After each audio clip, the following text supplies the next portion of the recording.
지난 시간 사도 요한은 3장 1절에서 보라, 아버지께서 어떤 사랑을 우리에게 베풀어 주셨는지 보라 하고 감당할 수 없는 감격의 놀라움을 표현했습니다. 하나님 사랑을 소개하는데 이 사랑이 어떠한 사랑인지, 이 사랑이 어떻게 해서 우리에게 오게 됐는지 우리는 그 사랑을 통해서 하나님의 자녀가 되었다는 거예요. 이 3장 1절에 보라 하는 첫 번째 단어는요, 엄청난 메시지를 내포하고 있습니다. 아주 중요한 감탄사입니다. 왜? 전혀 하나님께 은혜를 받을 만한 자격이 없어요. 하나님의 사랑을 요구할 만한 아무런 능력이 없는 자들이에요. 그런데 하나님은 당신 스스로 세상 가운데에서 택한 자들을 세우셔서 하나님의 은혜와 사랑으로 전적인 무조건적 사랑, 무조건적 은혜로 우리를 택하시고 세우셨어요. 그것이 3장 1절에 보라, 아버지께서 어떤 사랑을 우리에게 베푸셨는지, 어떠한 사랑, 놀라우신 감당할 수 없는 사랑, 우리 말로 표현할 수 없는 그런 사랑을 베푸셨다. 그래서 우리는 어떻게 살아야 합니까? 3절, 주를 향하여 소망을 가진 자마다 그의 깨끗하심과 같이 자기를 깨끗하게 해야 합니다. 여러분, 우리 인간은 스스로 깨끗하게 할 수가 없어요. 아무리 착하고 선하게 살려고 노력하고 발버둥을 쳐도 우리는 불가능합니다. 왜? 하나님의 선과 거룩과 향기와 모든 선하고 아름다운 것들이 우리 안에 없기 때문입니다. 원래는 있었어요. 하나님의 창조 때는 온전한 모습을 지니고 있었어요. 그런데 하나님의 말씀을 어기고 하나님의 말씀을 대적해서 에덴에서 쫓겨났어요. 그 죄로 인해서 우리에게는 사망이 들어오고, 그리고 우리가 현재 삶을 살아가는 데 있어 느끼는 모든 짐들, 아픔, 공고함, 피곤하고 지친 모든 것들, 그게 다 죄의 열매들이에요. 열매들. 하나님과의 관계가 끊어졌다는 것을 보여주는 거예요. 하나님과 관계가 맺어져 있는 사람들은 그렇게 살아가질 않죠. 왜? 하나님께 탯줄이 연결된 사람들은 그 하나님의 젖줄을 통해서, 하나님의 그 줄을 통해서 계속 사랑과 은혜를 공급받기 때문에 반드시 어제보다는 오늘이 더 거룩한 삶, 오늘보다는 내일이 하나님 더 기뻐하시는 삶을 향해서 날마다 성화의 삶을 열매 맺어 나갑니다. 무엇을 말하는 겁니까? 하나님이 택한 성도라면 반드시 변화된다는 거예요. 반드시 바뀐다는 거예요. 이전처럼 그렇게 악하고 그리고 강팍한 삶을 살지 않습니다. 그렇다고 해서 교회 안에 들어온 사람 중에, 성도들 중에 다 모두가 선하고 아름답고 날마다 향기를 드러냅니까? 그렇지 않습니다. 죽기까지 자기의 연약함과 부족하고 모자람, 그 못된 성품들을 온전히 지우기 어렵습니다. 날마다 싸워야 해요. 날마다 진리 안에서 말씀 붙들고 기도하면서 성령님께 자신을 맡겨야 돼요. 그것이 성화예요, 성화. 그러나 주님 다시 오실 때 우리는 하나님의 영광을 덧입게 됩니다. 주님의 모습을 우리도 받아서 들림을 받게 됩니다. 영육간의 완전한 영화의 모습, 천국에서 영원히 하나님과 함께 하나님을 경배하며 누릴 수 있는 그 삶의 모습을 주님의 재림 때 우리는 간직하게 됩니다. 그래서 지금 요한일서 3장에서는 지금 사도 요한은 10절 하나님께 속한 자, 8절 마귀에게 속한 자. 즉 하나님의 자녀들과 마귀의 자녀들을 대비하면서 지금 요한일서 3장을 기록해 나가고 있습니다. 지난주 우리 7절까지 했죠. 자, 8절 봅니다. 죄를 짓는 자는 마귀에게 속하나니 마귀는 처음부터 범죄합니다. 죄를 짓는 자는 마귀에게 속한 자다. 자, 이거 해석을 잘해야 합니다. 이 세상에서 죄를 짓지 않는 사람은 없습니다. 그럼 다 마귀에게 속했나요? 아닙니다. 세상에서는 하나님께 속한 자와 그리고 세상에 속한, 즉 마귀에게 속한 자로 빛과 어둠으로 구별됩니다. 빛이냐 어둠이냐, 즉 그 근원은 내가 하나님께 속했느냐 아니면 어둠, 즉 마귀에게 속했느냐, 그 소속에 따라서 우리의 신분이 달라집니다. 그런데 지금 여기 8절에서는 죄를 짓는 자는 마귀에게 속했다. 그러면 성도들도 죄를 지어요. 그럼에도 불구하고 성도들은 마귀에게 속한 자가 아닙니다. 무엇을 이야기합니까? 하나님께 속한 자는 성령 안에서 날마다 회개하는 자들입니다.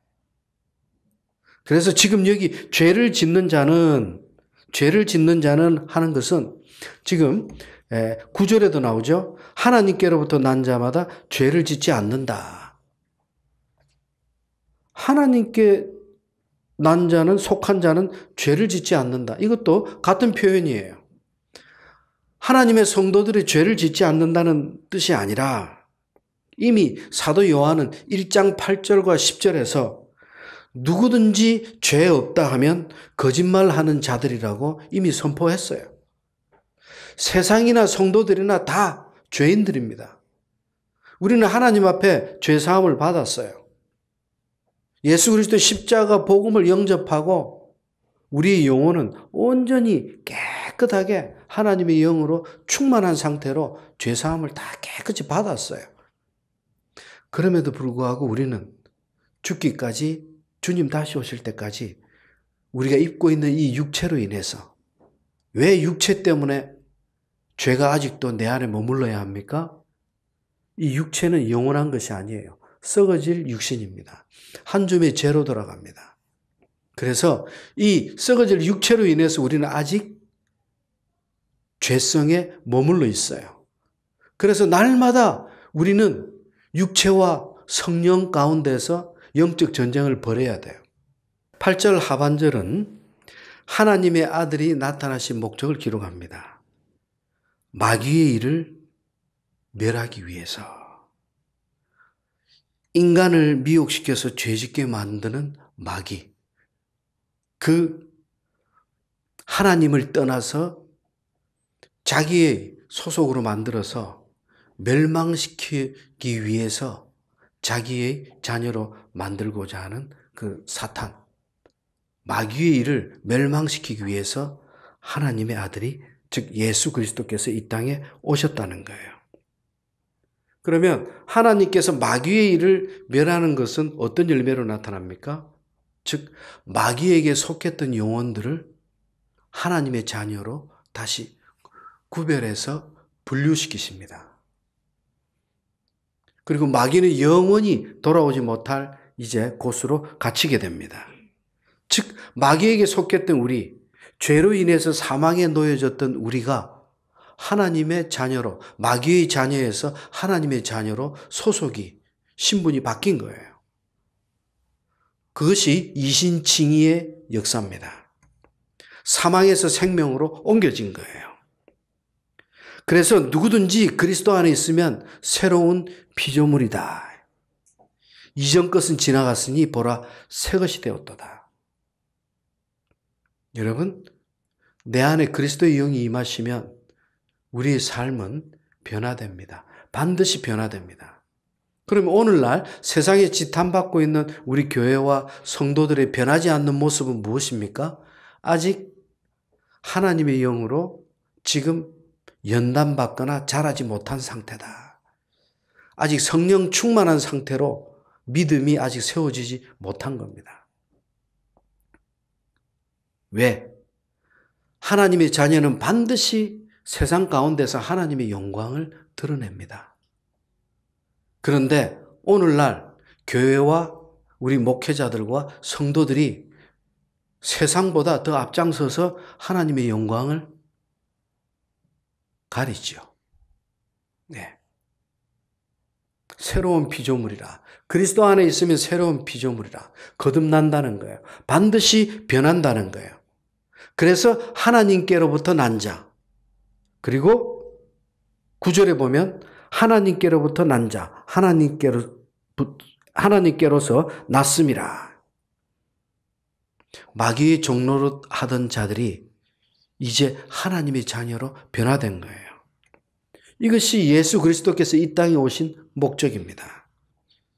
그렇다면 우리는 어떻게 살아가야 할 것인가? 9절. 하나님께로서 난 자마다 죄를 짓지 않는다. 왜? 하나님의 씨가 그 속에 있기 때문이다. 하나님의 씨가 뭡니까? 복음의 진리 또는 성령. 하나님께서 그 안에 믿음의 씨, 진리의 씨를 모든 인간들에게 심어주셨어요. 그래서 하나님께로부터 난 자마다 죄를 짓지 않는다. 이것은 하나님의 사람은 절대 죄를 짓지 않는다. 그 뜻이 아니라 참 성도는 죄의 지배를 이제는 더 이상 받지 않기 때문에 사망의 노예가 더 이상 아니기 때문에 습관적이고 반복적이고 계속적인 죄를 답습하지 않는다. 그 뜻이에요. 밥 먹듯이 죄를 짓지 않는다는 거예요. 이전에는 죄를 짓고도 회개가 없었어요. 인간의 양심 때문에 반성은 했을 겁니다. 누구든지 살인을 하거나 도적질을 하고 나면 공포를 느끼고 두려움을 느낍니다. 인간이기 때문에. 그러나 그거로 끝이에요. 그러나 하나님께 속한 자는 그 두려움에서 멈추지 않습니다. 반드시 성령의 인도하심 가운데 회개로 나아갑니다. 반드시. 네. 그래서 성화의 삶, 날마다 하나님을 닮아가는 삶, 이것은 우리의 노력으로 되는 것이 아니다. 9절에 보면 하나님의 씨가 그 속에 있다. 즉 성령께서 우리를 인도해 주지 않으면 우리의 삶은 변화되지 않는다. 교회 10년 다녔다, 20년 다녔다, 아무 의미가 없다. 이전의 삶과 같은 동일한 상태로 그저 교회만 왔다 갔다 하는 거예요. 형식적인 믿음. 성장하지 못하는 믿음. 그래서 우리 성도들은 새로운 피조물이고 새 삶으로 바뀌었기 때문에 이전에는 죄가 우리에게 쉽게 다가왔고 우리가 죄 가운데 쉽게 빠졌지만 이제는 다릅니다. 죄를 짓더라도 금방 그걸 느끼고 죄 가운데서 빨리 돌아서기를 원하죠. 견디지 못합니다. 이전과는 다릅니다. 죄를 짓고 나서도 이전보다 더 불안해지고 더 무겁습니다. 더 힘들어져요. 죄에 대한 뻔뻔함이 사라집니다. 왜? 내 안에 성령님이 살아계시기 때문에. 우리가 거듭났기 때문에. 그래서 10절에서는 결론을 내립니다. 다 같이 읽어봅니다. 시작.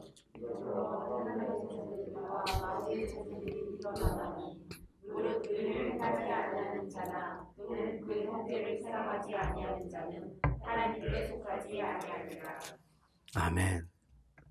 하나님의 자녀들과 마귀의 자녀들을 그대로 비교합니다. 오늘날 많은 성도들은 교회에서 하나님의 자녀들이라는 이야기를 쉽게 듣습니다. 그런데 마귀의 자녀들이라는 이야기를 듣게 되면 왠지 거부 반응을 일으킵니다. 여러분, 실제적인 표현입니다. 마귀는 있습니다. 지금도 세상 가운데에서 살아서 역사합니다. 여러분, 하나님의 자녀들과 마귀의 자녀들이 드러난다. 어떻게? 삶을 통해서. 반드시 구별된다. 그래서 11절 우리는 서로 사랑할지니 이것은 너희들이 처음부터 들었던 메시지다. 사랑. 12절 가인같이 하지 말라. 그는 악한 자에게 속하여, 여기서 악한 자는 사탄입니다. 사탄에게 속하여 그 아우를 죽였으니 어떤 이유로 죽였느냐? 자기의 행위는 악하고 그 아우의 행위는 의로움이라. 여러분 쉬운 표현인 것 같아요. 그러나 10번 읽어도 정확하게 해석이 잘 안 됩니다. 어렵습니다. 여러분 가인과 아벨은요 똑같이 하나님을 경배했습니다. 똑같이 제사를 드렸어요. 오늘날로 치면 가인과 아벨은 똑같이 예배를 드렸어요. 가인은 우상에게 예배를 드린 게 아니에요. 하나님께 예배를 드렸어요. 창세기 4장에 분명히 나옵니다. 가인은 하나님께 땅의 소산으로 하나님께 경배드렸다고 나옵니다. 우상에게 예배드린 게 아니에요. 그러나 하나님께 경배드리면서도 가인은 소속이 하나님께 속한 자가 아니었어요. 소속이 달라요. 사탄에게 속했어요. 그래서 형제인 동생을 죽일 수 있었던 거예요. 하나님께 속한 자는 11절 형제를 서로 사랑합니다. 절대 살인하지 않습니다.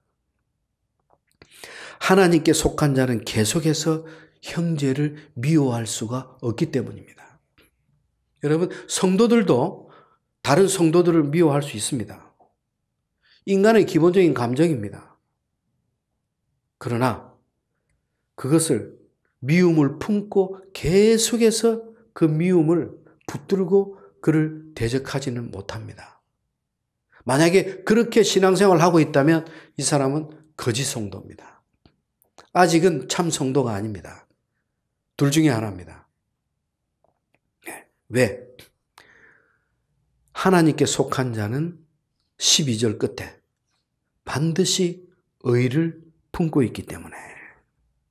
자, 1절부터 12절까지는 요한일서 3장 1절부터 12절까지는 결론은 하나님의 아들이 이 땅에 오신 것은 마귀의 일을 멸하기 위해서다. 그래서 사탄의 노예하고 죄의 노예였던 우리가 그리스도의 십자가로 말미암아 하나님의 자녀들이 되었다. 우리 소속이 달라진 거예요. 사탄의 졸개였던 그 신분이 하나님의 자녀로 바뀌어버렸어요. 하나님의 아들이 되었어요. 그래서 우리에게는 소망이 있습니다. 무슨 소망이죠? 주님이 다시 오신다고 하는 영원한 영생의 천국의 소망을 우리는 확신하고 있습니다. 아멘. 근데 오늘날 수많은 성도들이 교회를 다니면서도 주님의 재림에 대해서 별 의미를 품고 있지 않아요. 재림을 의식하지 않아요. 심지어 하나님을 두려워하지 않아요. 그게 어디서 나타납니까? 죄를 짓고도 회개를 하지 않아요. 죄를 짓고 회개하지 않으면 하나님께 반드시 징벌이 임한다는 것을 그 단순한 진리를 모르기 때문에 그 놓치기 때문에 죄를 짓고도 두려움이 없어요. 같은 죄를 또 지어요. 그리고 회개를 안 해요. 예배 시간에 찔림은 받아요. 진리의 말씀을 통해서 그 심령이 계속 찔림을 받아요. 그런데 회개를 하지 않는 심령으로 연단받았어요. 이상한 방향으로 연단을 받았어요. 기경해야 돼요. 뒤집어 엎어야 돼요. 묵은 땅을 기경하라. 콘크리트처럼 굳어진 심령을 갈아서 엎어야 돼요. 부드러운 흙으로 바꿔야 돼요. 믿음의 씨가 자랄 수 있는 토양으로 바꿔야 돼요. 여러분, 그래서 우리는 주님의 재림, 마지막 천국의 소망을 지녔기 때문에 우리는 그리스도를 닮아갈 수밖에 없다. 중간은 없습니다. 하나님에 속한 자냐, 사탄에 속한 자냐, 빛이냐, 어둠이냐, 둘 중에 하나입니다. 예. 그리고 이제 13절부터 24절까지 그래서 우리는 어떻게 살아야 하는가? 13절 다 같이 읽어봅니다. 시작.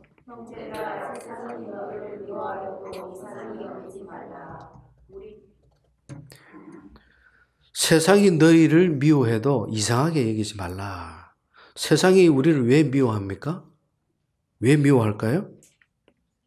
여러분, 이것을 알기 위해서는, 분명히 알기 위해서는 가인이 아벨을 왜 죽였는지를 알아야 합니다. 가인은 인류 최초의 살인자예요. 성경에 기록된 인류 역사상 최초의 살인이 가인을 통해서 일어났어요. 가인은 동생을 죽였어요. 이유가 뭘까요? 없어요. 12절. 자신은 사탄에게 속했기 때문에. 사탄에게 속했기 때문에 동생을 미워했고, 미움을 품었고, 미움의 결과 살인을 저지른 거예요. 요한복음 15장에서 예수 그리스도께서 말씀하십니다. 악한 세상은 예수 그리스도 안에 속한 성도를 미워할 것이다. 왜 미워합니까? 이유는 없어요. 세상에 속했기 때문에 하나님께 속한 자를 대적하고 미워합니다.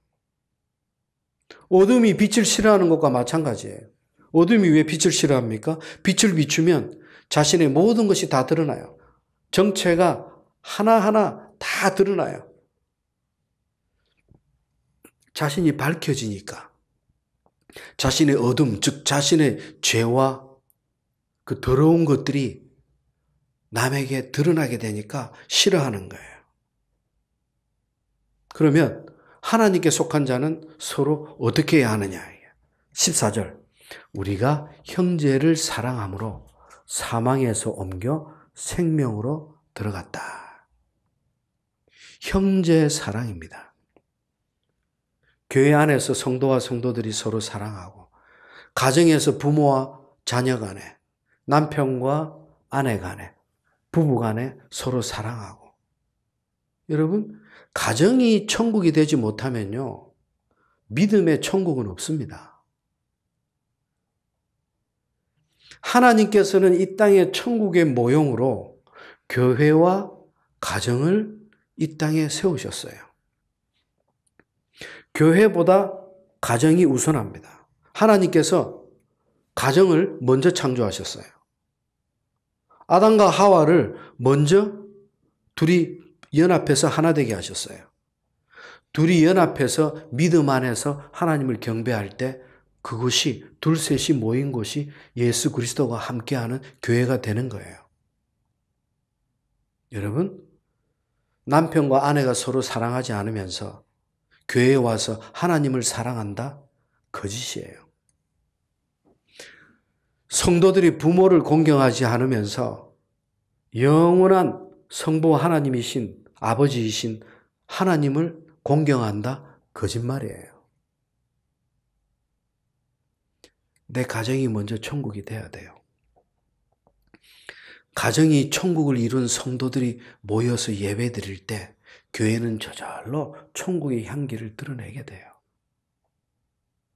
가정이 다 무너지고 권위도 사라지고 가정이 파괴된 채 교회에 오니까 교회가 그렇게 힘든 거예요. 교회 안에서도 하나 되기 힘든 거예요. 내 아내, 내 남편을 사랑할 줄 모르니까 서로 이웃 간에 성도들을 그렇게 사랑하기가 힘든 거예요. 여러분, 지금 사도 요한은 이야기합니다. 하나님께 속한 자는 세상에 속한 자하고는 다르다 이게. 왜? 14절. 우리는 형제를 사랑하기 때문에. 15절 다 같이 읽어봅니다. 시작.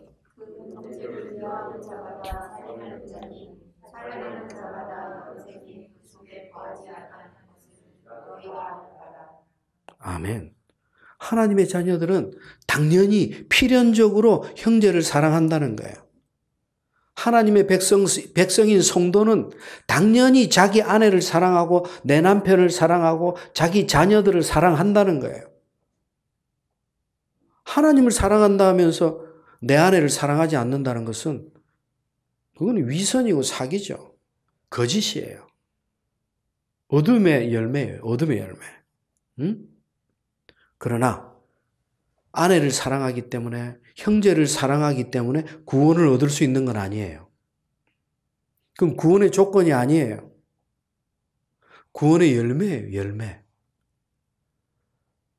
믿음을 통해서 얻은 구원, 그 구원을 얻은 자들이 드러내는 향기의 일부예요. 그래서 형제 사랑은 믿음의 증거입니다. 믿음의 열매입니다. 참 믿음은 반드시 사랑을 동반한다. 반드시. 그럼 반대죠. 반대로 해석하면 어떻게 됩니까? 믿음이 없는 사랑은 하나님과 관계없는 사랑이다. 믿음이 없이도 사랑이 있을 수 있어요. 세상은 이성 간에 서로 만나서 서로 사랑하고 서로가 연합해서 가정을 이루기도 합니다. 하나님 없이도 가정을 이룹니다. 하나님 없이도 사랑한다고 그래요. 여러분, 사랑은요, 그 속성이, 사랑의 근본이 하나님의 성품이에요. 하나님의 특성이에요. 사랑은 하나님으로부터 나오는 거예요. 그래서 세상이 사랑한다 하는 그 표현은 성경에서 기록된 하나님의 사랑과는 다른 거예요. 그 육체적인, 에로스적인 사랑이에요. 네. 그래서 사랑이 없는 믿음도 역시 죽은 믿음이다. 참 믿음은 반드시 사랑을 동반한다. 그래서 15절, 형제를 미워하는 자마다 살인하는 자다. 여기서 미워하는 자, 한두 번 미워하는 게 아니라 계속해서 미워하는 것을 이야기합니다. 아예 미움을 품고 그것을 붙들고 있는 걸 이야기합니다. 상대를 증오하는 것. 미워한다. 그리고 살인한다. 이건요, 내적 측면으로 볼 때 같은 겁니다. 미움은 어둠의 속성입니다. 살인은 그 미움의 감정이 겉으로 드러난 거예요. 그래서 미움은 살인의 시작입니다. 주님이 말씀하시죠. 내 안에 간음을 품기만 해도 이미 간음한 것이다. 간음한 자다. 누구를 미워서 죽이고 싶도록 미워요. 우리 성도들도 그런 체험을 많이 했을 거예요. 누가 너무 괴롭혀요. 너무 힘들게 해요. 자기도 모르게 정말 싫어요.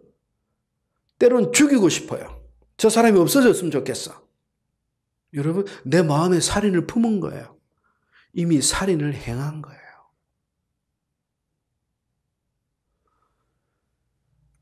주님의 진리를 따라서 생활하는 것이 어떤 사람들은 구약의 율법보다 훨씬 쉽다고 이야기합니다. 아니에요. 구약의 율법은 살인하지 말라고 그랬어요. 간음하지 말라고 그랬어요. 그러나 예수님은 아니에요. 품기만 해도 살인이고 품기만 해도 간음이다.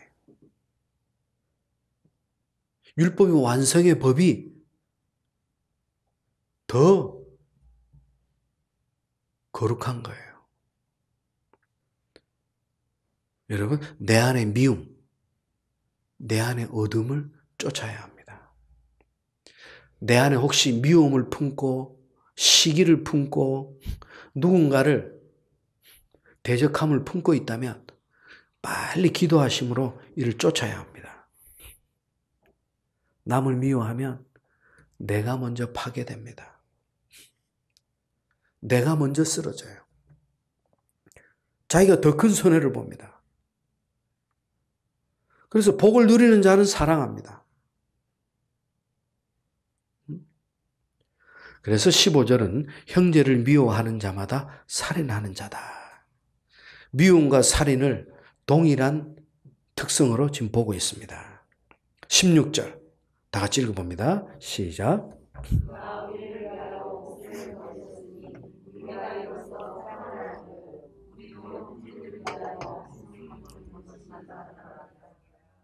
미움과 살인을 설명하던 사도 요한은 이제 반대로, 살인과는 반대로 예수 그리스도께서는 우리를 위해서, 우리를 죽인 게 아니라 우리를 위해서 대신 죽으셨다. 그렇게 자신이 우리를 위해서 대신 죽기까지 우리를 사랑하셨다. 그래서 십자가에서 죽을 수밖에 없었다. 그래서 사도 바울은 우리는 하나님께, 주님께 사랑의 빚진 자라고 이야기합니다. 우리 역시 형제 사랑을 위해서 조건 없이 베풀어야 돼요. 조건 없이, 이유 없이 형제를 사랑하고 우리가 희생을 해야 돼요. 그래서 교회 안에서 믿음이 연약한 자, 아직 자라지 못한 자, 우리가 도와주고 계속 붙들어주고 옆에서 버팀목이 돼줘야 돼요. 그것이 사랑의 열매들입니다. 그리고 이제 17절에서는 재물 이야기를 합니다. 누가 이 세상 재물을 가지고 형제가 궁핍한 것을 보고도 도와주지 않으면 하나님의 사랑이 어찌 그 속에 있다고 말할 수 있겠느냐. 형제가 궁핍해서 너무 찌들고 어려워요. 근데 그걸 보고도 외면한다면 그것은 교회가 아니다. 참 성도가 아니다. 하나님의 사람이 아니다. 하나님의 참 성도, 하나님의 사람이라면 이웃을 위해서도 돕지만, 선교사님들을 위해서도 돕지만 먼저 교회 안에 형제 자매들을 돌아보라. 여러분, 우리 교회도 재정이 그렇게 넘쳐나지 않습니다. 작년 재정 보니까 적자예요. 분명히 적자면은 우리 살림 살기도 힘들고 버거운데, 근데 보면 그 중에서 몇십 %는 구제와 선교원금으로 먼저 지출이 되고 있어요. 우리 분에 넘치게 지출이 될 때도 있어요. 근데 그 일을 행하면서 아깝다고 생각해 본 적은 없어요. 어떻게든 재정이 마이너스가 되지 않도록 노력을 해야 되겠지만 마이너스이기 때문에 형제를 사랑할 수 없고 궁핍한 자를 도울 수 없다면 그것은 하나님이 기뻐하시는 것이 아니죠. 여러분, 허리띠를 졸라매고 우리가 먹을 걸 줄여서라도 형제 사랑의 열매를 맺어야 합니다. 하나님의 종들, 하나님 나라를 위해서 열심히 복음을 전하는 자들을 위해서 우리는 열심히 후원을 해야 합니다. 왜? 하나님의 사람이기 때문에. 그래서 18절. 자녀들아, 우리가 말과 혀로만 사랑하지 말고 행함과 진실함으로 하자. 입으로만 사랑이다, 복음이다, 하나님이다 외치지 말고 삶의 향기로, 삶의 열매로 실제로 그렇게 베풀라. 실제로. 예산이 넘쳐나기 때문에 베푸는 것이 아니다. 적자라도 하나님의 일을 위해서 먼저 행하라. 말과 혀가 아니라 행함과 진실로 하라.